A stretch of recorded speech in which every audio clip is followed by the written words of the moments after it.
Repassem altres temes. Alguns centres escolars dels barris de Badalona Sud baixaran la ràtio per aula en les línies de P3. D'aquesta manera, els equipaments educatius d'alta complexitat passaran a tenir de 25 a 22 alumnes. La mesura està adoptada pel Departament d'Ensenyament de la Generalitat després de les demandes de l'executiu local amb l'objectiu d'afavorir l'aprenentatge i l'atenció personalitzada dels infants.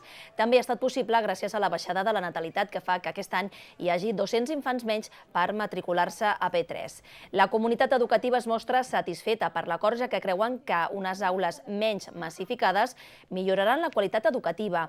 Defensen que la mesura permetrà als docents consolidar la tasca donant un millor servei a l'alumnat, especialment en centres que compten amb una elevada diversitat. Estem parlant de zones que són centres que són complexes, que tenen una gran diversitat i que necessiten aquesta especial atenció. Evidentment, traient alumnes de l'aula, fem grups més petits que permeten unes altres dinàmiques al centre.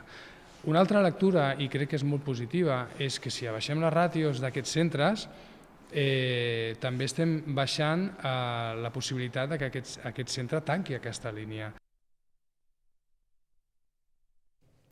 El Govern de Badalona posarà en funcionament la finestreta única per agilitzar els tràmits de la problemàtica de l'habitatge en un termini d'entre 2 i 3 mesos. Així s'ha explicat al Consell Municipal de l'Habitatge aquesta setmana, on l'executiu ha afirmat que vol augmentar la partida destinada en aquest àmbit a més d'1 milió d'euros. L'Oficina Local d'Habitatge actuarà de finestreta única i servirà per canalitzar els problemes habitacionals i millorar la resolució de les emergències que es donen a Badalona. La mesura respon a les peticions de la plataforma d'afectats per la hipoteca que, a més, insisteixen en la necessitat de resoldre els problemes del dia a dia dels afectats, com ara els talls de subministrament elèctric. Les persones han de tenir un interlocutor i, evidentment, l'Ajuntament ha de disposar de recursos suficients per ajudar a aquesta persona, no només al lloguer social de l'habitatge, sinó també per el tema dels subministres bàsics. Un altre pas per millorar l'atenció dels casos més urgents passa per la posada en marxa de la taula d'emergència de Badalona, amb la incorporació de l'Agència de l'Habitatge de Catalunya. En aquest sentit, el Govern ja ha començat a treballar amb diferents entitats bancàries perquè compleixin la legislació actual catalana, que no permet realitzar desnonaments a famílies que no tinguin garantit un sostre. Anar a buscar les entitats financeres amb una feina que ja s'està fent, que ja tenim agendada, amb una feina també d'enviar uns primers requeriments a les entitats bancàries perquè també responguin en allò que entenem que marca la llei. A proposta de la PA, el Govern ha decidit portar aquest document al ple municipal per tal d'eixamplar el consens i implicar-hi a totes les forces polítiques. El proper mes de juny no se celebrarà la suelta de vaquilles tradicional al Parc del Gran Sol. Un acord entre l'Ajuntament i els veïns de Llefià permetrà organitzar 2 concerts durant les festes del barri en substitució dels correbous els propers 18 i 19 de juny. Sobre la taula hi ha un llistat de noms com Chenoa, Manu Tenorio o Ecos del Rocío. El cost l'assumirà el Govern, però no ha concretat quin serà el pressupost que s'hi destinarà. Això sí, preveuen buscar patrocinis privats per finançar-ne el cost. L'objectiu del Govern és que siguin actes de ciutat i convertir el Parc del Gran Sol en un espai cultural per programar esdeveniments durant tot l'any. A més, preveuen fer obres d'accessibilitat i d'adequació a la plaça. Des de l'Associació de Veïns del Gran Sol asseguren que aquesta ha estat la primera vegada que un govern de la ciutat contacta amb ells per parlar del futur del parc. Situem el Gran Sol com a equipament cultural de ciutat. No és el fet d'intercanviar una activitat per una altra, sinó canviar la mirada sobre el que pot passar aquí al Gran Sol. És un equipament que pot acollir moltíssima gent, que pot acollir esdeveniments de gran format i per tant l'hem d'aprofitar a la ciutat com a tal. Nosotros, para quitar el tema de vaquillas, siempre hemos dicho que hay que sustituirlo por 2 eventos que llenen el anfiteatro. Evidentemente, para llenar esto con 4 o 5 mil personas, pues tienen que ser 2 eventos de primera línea, hablando de artistas de actualidad, ¿no?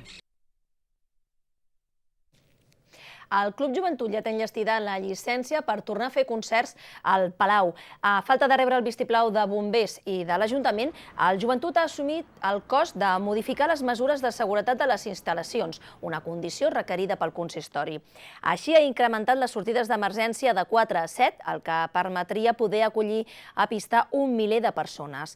L'objectiu és poder tornar a ingressar la mitjana de 100.000 euros anuals que obtenien gràcies als concerts i que deixaran de guanyar durant aquest 2016.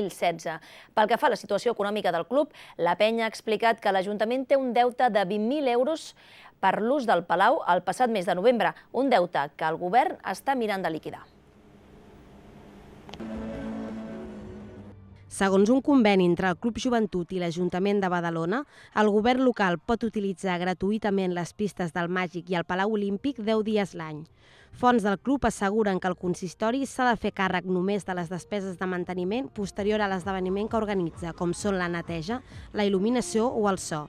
En aquest sentit, l'Ajuntament hauria acumulat un deute de 20.000 euros per l'ús de l'Olímpic durant 3 dies el passat novembre per realitzar l'activitat Fit Kit. Des de la penya asseguren que han reclamat el deute, però que desconeixen els motius pels quals el consistori encara no ha liquidat la factura. Que l'Ajuntament deu diners a la joventut en concepte d'ús, per exemple, del Palau Olímpic, d'un acte que es va fer durant 3 dies al mes de novembre, un acte que és cert que s'havia acordat amb l'anterior govern, i en qualsevol cas, un cop celebrat, en el cas del Palau Olímpic, evidentment, les despeses són superiors perquè estem parlant de que hem de protegir el parquet perquè no es faci malbé, etc. Hi ha il·luminació, hi ha moltíssimes... La infraestructura és molt més complicada, no?